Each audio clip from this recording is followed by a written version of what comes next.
Hi everyone, so just come on to do a quick video. We've had a lot of people messaging about their roots at home, what is best to use, what we recommend. Definitely for one, please do not box colour your hair. Two, another little tip to use would be to do a bit of a zigzag parting. Just helps to disguise your roots a lot more, I feel. And also I have been using L'Oreal Root Touch Up Spray. It's just quick and simple, dead easy to use. Where your roots are showing, lift up, and it's just quick spray and covered.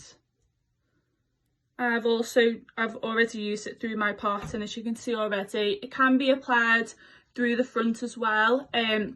I would just be a lot careful when using it around the front. Sometimes you do get a little bit of like the colour just on your face slightly. It's probably just maybe put your hand over and spray as you're doing it through there. But hang on in there, guys. Please don't box colour and use our tips that we have recommended in the meantime. And see you soon.